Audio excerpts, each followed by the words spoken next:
चीनी सेना जो है वो भारतीय सीमा मतलब LAC में देखिए घुसपैठ कर रहा है। तो फ्रेंड्स, बार बार ये सीमा विवाद हमको क्यों देखने को मिलता है, तो इस मैटर को पूरा हम डिटेल में स्टडी करेंगे। भारत चीन के साथ जो सीमा साझा करता है उसे देखिए क्या बोलते हैं, LAC बोलते हैं, लाइन ऑफ एक्चुअल कंट्रोल, जो कि लद्दाख, उत्तराखंड, हिमाचल, सिक्किम और अरुणाचल प्रदेश राज्यों से लगती है।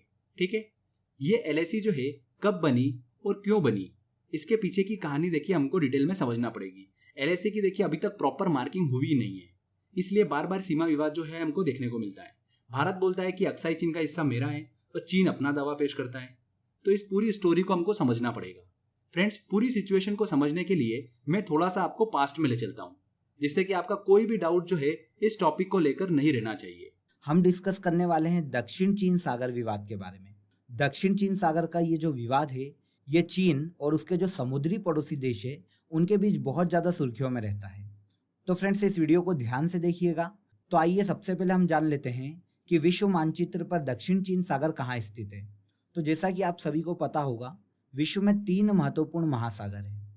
एक है प्रशांत महासागर, पैसिफिक ओशियन, दूसरा है हिंद महासागर, इंडियन ओशियन, और तीसरा है अटलांटिक महासागर, अटलांटिक ओशियन। तो देखिए, जनरली ये तीनों महासागर आपको पता है, लेकिन एक इम्पॉर्टेंट चीज़ ध्यान रखिएगा दोस्तों कि विश्व का जो सबसे बड़ा महासागर है वो है पैसिफिक ओशियन, मतलब प्रशांत महासागर। इसी प्रशांत महासागर क्षेत्र में अंतर्राष्ट्रीय तिथि रेखा स्थित है। अंतर्राष्ट्रीय तिथि रेखा किस महासागर में स्थित है? तो प्रशांत महासागर में। इसे ही इंग्लिश में इंटरनेशनल डेट लाइन कहा जाता है, और यहाँ से जो विश्व की दिनांक है उसे मापा जाता है। तो अगर हम दक्षिण चीन सागर की स्थिति देखें तो दक्षिण चीन सागर का ये जो क्षेत्र है, जैसा कि आप मानचित्र में देख सकते हैं, ये प्रशांत महासागर के पश्चिम में स्थित है। और अगर हम इसे एशिया महाद्वीप से कंपेयर करें तो आप देख सकते हैं ये है इंडिया, तो मतलब ये है एशिया महाद्वीप। तो एशिया महाद्वीप के दक्षिण पूर्वी क्षेत्र में स्थित है दक्षिण चीन सागर।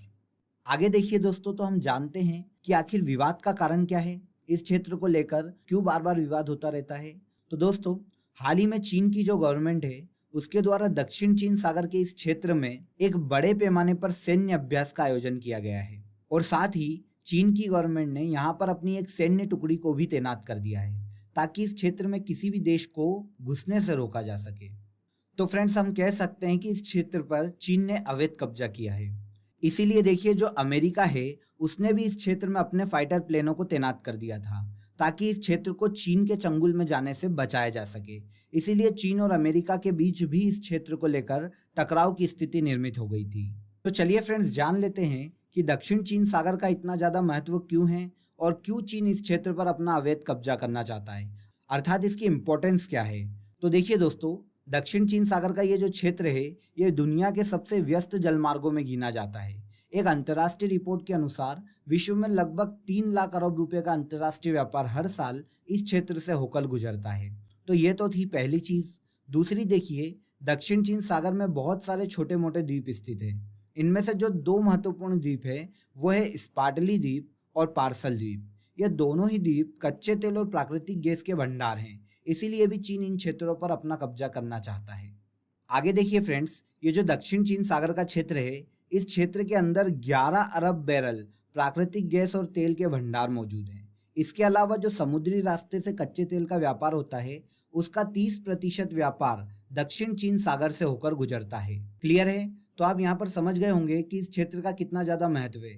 एक और महत्वपूर्ण चीज़ जो इस क्षेत्र में देखने को मिलती है या इस क्षेत्र का महत्व बढ़ा देती है वो है मत्स्य उत्पादन। दक्षिण चीन सागर का ये जो क्षेत्र है ये मत्स्य उत्पादन की दृष्टि से बहुत ज़्यादा ही महत्वपूर्ण है।